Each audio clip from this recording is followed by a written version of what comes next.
You're going to tell me you can tell the difference between a metaphor and literal reality from 2,000 years ago. Yeah. We can't even decide what the Second Amendment means. Right?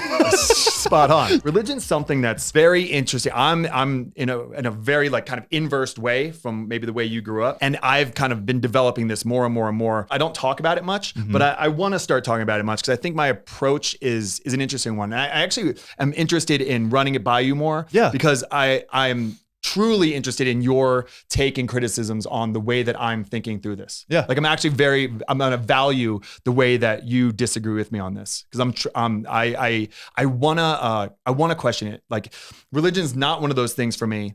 My faith is not one of those things that I feel is fragile at all. So I will hit it with a hammer and over again because I believe, I have faith that it'll hold up. So I'm willing to test it. And I think a lot of Christians are like, don't test my Christianity. It's like, no. Then how much faith do you really have? Yeah. If you can't test it? Yeah. I really resonate with Buddhism. I wouldn't call myself a Buddhist, but I do like, you have the Shaka Buddha right here behind you.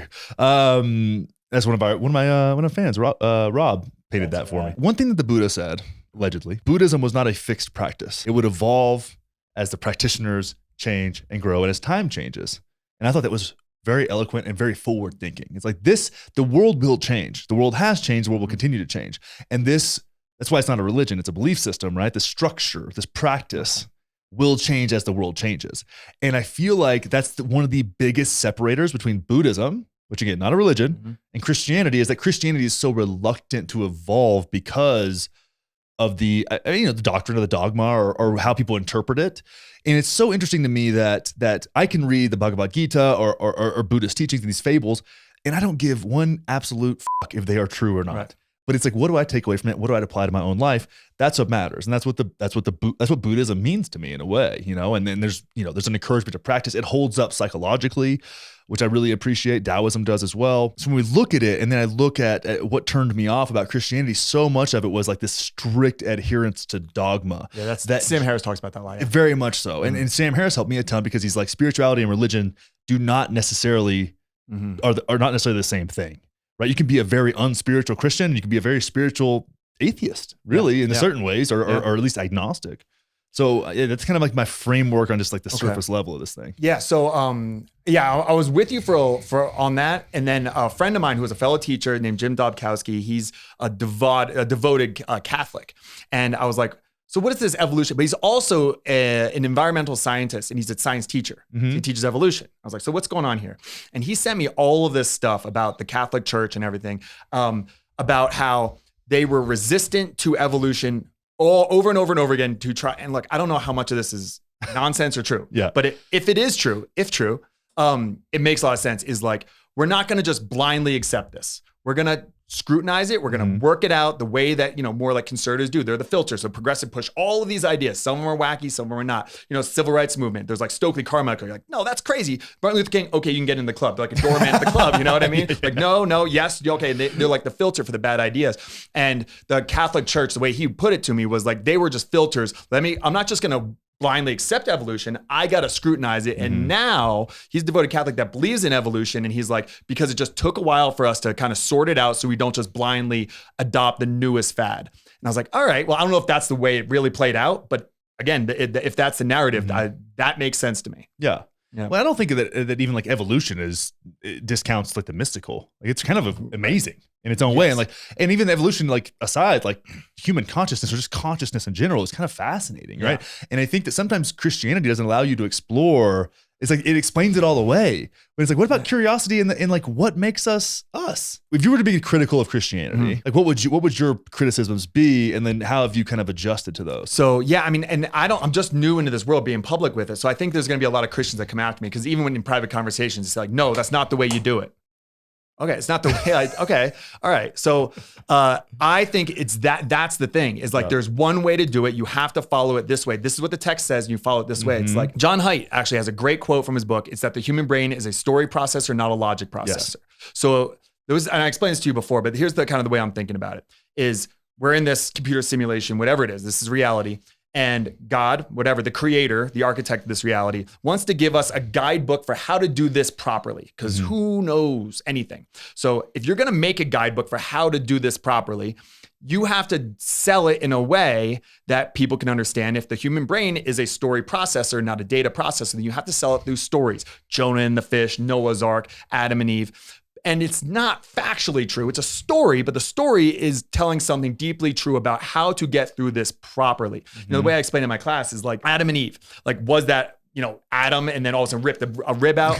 I don't think so. And I don't think that makes a story less valuable. Yeah. But I think of it as like there was some sort of primate, you know, whatever, you know, caveman, early primate thing that all of a sudden, whether it was through psilocybin or something like that, I don't know, all of a sudden had consciousness. Yeah. You know, it's like the apple or whatever from the tree of wisdom, and then goes, oh shit, I'm naked. What? Oh my God. Yeah. And that's what separates us from animals, is that like self-awareness. And whatever that chimp was, let's just call him Adam. Yeah. And then that is actually fairly aligned with the idea of the story. Yeah. It's just catered to adopt what we know. You always update your software to bring in the science to how does this fit into the story. And so I'm always trying to take these stories. I go, there's something true to this, even if it's nonsense.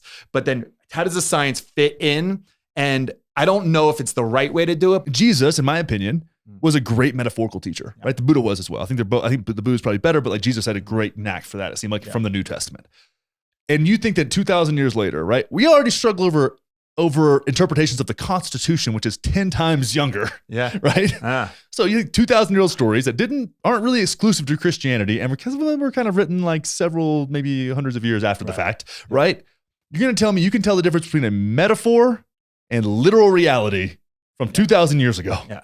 We can't even decide what the Second Amendment means. Right? Spot on. So it's like, maybe that's not the hill to die on, Christians. Yeah, and who are you to know what God actually meant? If you believe in God, like who are you? Like, I know what God actually means. Like, I don't know, man. I wouldn't want to have a God that I understood.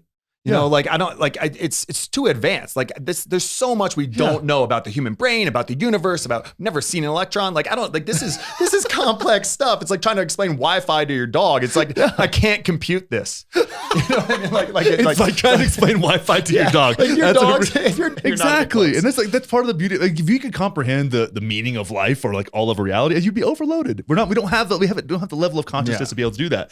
Like that's one thing that's fun about psychedelics. You get a taste of it. You get a taste of like, wow, my big takeaway from all my psychedelics. Like I said, there's one takeaway is like I have very little understanding of what's going on, and I'm actually very comfortable with that. I'm very comfortable with the fact that when I die, I'll probably be surprised. So I guess the way I think about belief, like I believe that this roof is not going to cave in on me. Yeah. Okay. I don't know who designed it. I don't know who the civil engineers are or whatever, but I have, so belief is like, I will bet my life on it to some degree. If this roof caved in on us, that would 1000% be God. I would be a believer. It'd be bad. Or a tree could fall over. Who knows? Whatever could happen. But I have faith. I have faith in the civil engineers. Yeah. So I can have faith in, and even though I never met them or whatever, I have faith in this. And the more that I've leaned into that, having as much faith in this story, this very controversial story, this popular story, as I have faith that when my green light comes up, the person in the control center doesn't make a green light for them too. Yeah. I should have more faith in this. It's helped me to make sense of the world. It's helped me when I'm alone in a dark alley. It's helped me about my kid's birthday. It's just helped me. I'm not trying to like push it on anybody else. Yeah. But I do. It's strange how it's made my life better. I did not expect that at all. To get in my late 30s. And it's helping me. And I guess the question I have first is like, if people followed actually Jesus's model, like actually the way that he lived of loving everybody and whatnot, in theory, would that mean that the world would be a better place in theory? Or is it too out there too? If we're just talking like Jesus model, kind of circumvent the Old Testament, right? Yeah. Because that's where things get tricky, like fire tornadoes and because people didn't believe a certain thing and killing people's children because the Pharaoh did let's say the Old Testament is all just fable. So I think this is going to get a little bit metaphysical here. Please. I think that there's a Christ consciousness. I don't think about Christ as an individual. I think there's something about that. And I think that's been embodied by numerous people, right? I think you can talk about that, whether it's manifest in Buddha or Taoism or, you know what I mean? Like, but it's just easier to grab onto, like Uncle Sam. It's easier to grab onto as a human depends, figure. Yeah, exactly. Yeah. And that's not to say that Jesus didn't actually walk the earth. I don't know. I wasn't there. Buddhism resonates with me because of this principle of detail. It resonates. I read it and I go, that makes sense to me. I can read the New Testament and I'm like, okay, interesting story, and I can analyze it. Like, it doesn't like, I don't have that vibration where it like really gets me. So it's like, I like the fact that like Christ consciousness, if you want to call it that, has been manifest in many different teachers that are going to resonate with many different people. Here's the deal, Jack. YouTube hates us. They hate us. We're being persecuted against. I don't want to say it's because of my race, but we can make some assumptions. You know what I'm talking about? And one thing you can do to really help this channel out is subscribe, hit that thumbs up button, turn on post notifications, and leave a comment on this video. Okay, overcome the hatred. Be the change you want to see in the world. Live, laugh, love. Subscribe to the fucking YouTube channel.